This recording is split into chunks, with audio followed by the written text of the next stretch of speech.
What's up guys? It's Mr. Hampton. Welcome to my channel. Everyone কেমন আছেন? আশা করি সবাই ভালো আছেন। থাম্বনেল এন্ড টাইটেল দেখে তো বুঝতেই পারছেন কাকে নিয়ে আজকে আমরা কথা বলতে যাচ্ছি। অবাক হবেন না, ভাইটির নাম হচ্ছে আলিফ। ভাইটি হচ্ছে মালয়েশিয়ান প্রবাসী। তো আজকে আমি তুলে ধরবো ভাইটির বেড়ে ওঠা এবং কি সে লাইফে কি করেছে, যাবতীয় যা আছে সব কিছু। আর হ্যাঁ, তার একটা গার্লফ্রেন্ড আছে। গার্লফ্রেন্ডটির নাম হচ্ছে নিশি। সে একজন প্রস্টিটিউট। ব্যক্তিগত জীবনে সে একটা বলতে গেলে এমজি, সে ব্যবসা করে আর কি। তাকে নিয়েও কিছু কথা বলবো। এত হৈহুল্লো পৈপুল্য বাদ দিয়ে মেন পয়েন্টে চলে যায়, তার জীবন কাহিনী, দেন তার গার্লফ্রেন্ডের জীবন কাহিনী, এগুলো আমরা তুলে ধরি। আচ্ছা ফ্যাকাল্টি, তুমি যদি কখনো আলিফকে পাও, ওকে কি বলে গালি দিবা? এই খানকির পোলা, তোর বিশ্বের মারা যদি খান। আল্লাহ আল্লাহ আল্লাহ, তুমি এটা কি বললা? ওর মাকে খান কি বললা? বেশ্যার পোলা বললা? ছি ছি ছি ছি ছি। আচ্ছা জাদুকর, এই যে আমাদের আলিফ ভাই আসলে কেমন, তার বিষয়ে একটু বলো তো। ও হইলো এমন একটা বাইনচোদ, তোমার সামনে ভালো কিন্তু পিছনে তোমার পুটকি মারতে দ্বিধাবোধ করবো না, ও গুটি খেলা দেবো নিমিষের মধ্যে। যাই হোক, বুঝলাম তার ক্যারেক্টার সম্পর্কে কিছু। আচ্ছা জাদুকর, তোমার সাথে আলিফের আসলে ঝামেলা কি নিয়ে বলো তো। ও আমার কাছেও টাকা চাইছে। ও আসল ঝামেলা আছে, তোমার কাছে টাকা পয়সা চাইছে? হতে পারে, গরিবের বাচ্চা, তাই বলে তুমি এইভাবে অপমান করবে ওকে নিয়ে? আচ্ছা আলিফের বাবা, আপনার বইয়ের বডি ফিটনেস কেমন একটু বলেন তো। ওর মার ফাঁসা বুঝছো, আর হইলো তাল গাছের গোড়া। ব্যাক সাইড নাকি তাল গাছের গোড়ার সমান, এটা কোনো কথা? আচ্ছা আলিফের মা আসলে কি? MAGI। MAGI? ওয়াও, তার মানে ওর মা হচ্ছে একটা মাগি। ওয়াও, মানুষই ব্যবসা করে টাকা পয়সা দেয়, ওর মায়ের ব্যবসা করে ওর মা দেহ দিয়া। ওয়াও, নাইস, ভালো বিজনেসম্যান তার মা একটা।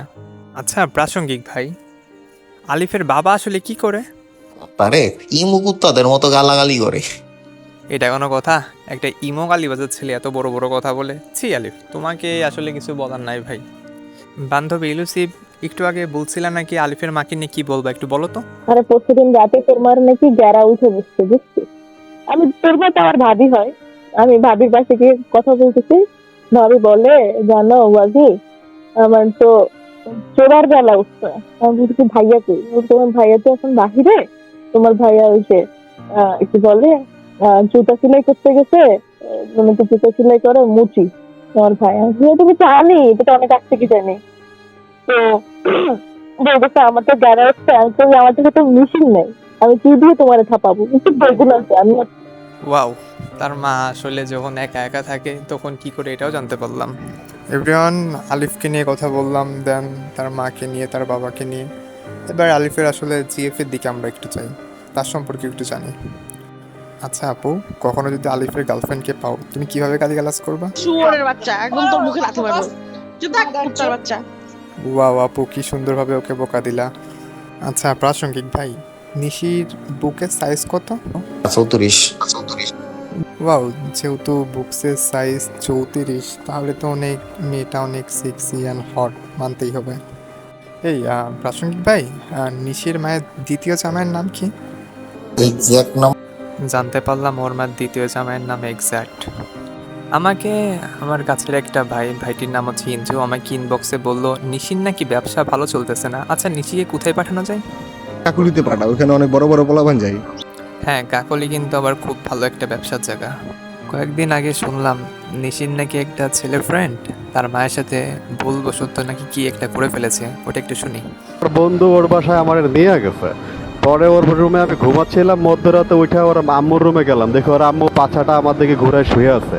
আর আমি লোভ সামলাইতে পারি না, ওর মায়ের আমি চুইদা দিচ্ছি নেশাগ্রস্ত অবস্থায়। পরে ওরে বললাম যে সরি, তোর মায়ের আমি চুইদা দিচ্ছি, আমি নেশাগ্রস্ত ছিলাম, মাফ করে দে। খানকিরে বললাম আমার মাফই করলো না, আর মায়ের চুদি।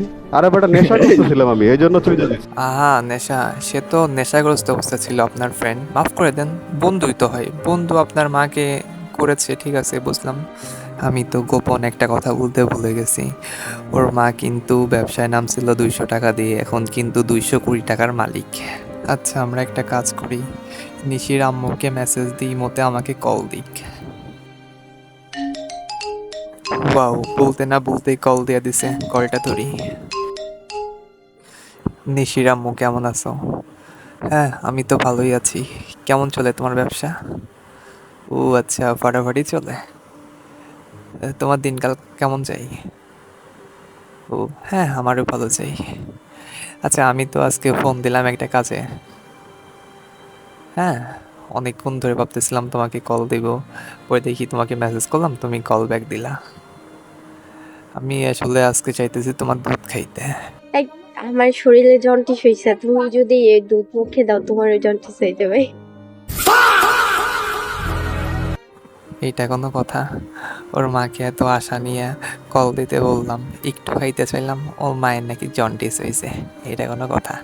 যা, কপালি পোড়া আমার। আসলে এভরিওয়ান, আলিফের ফ্যামিলি এবং কি নিশির ফ্যামিলি সব সম্পর্কে জানলাম, অনেক কিছুই তো বললাম। আশা করি সবাই বুঝতে পারছেন এবং তাদের সম্পর্কে জানতে পারছেন। নেক্সট টাইম আপনারা তাদেরকে দেখলে একটু সতর্ক হয়ে যাবেন। আসলে আমার ভেঙে কিছু বলার নাই, সব বলার তো সব বললাম আগেই, শুনতে পারলেন আপনারা। এখন আপনাদের ইচ্ছা কে কার সাথে চলবেন না চলবেন, তো আমার কিছু বলার নাই।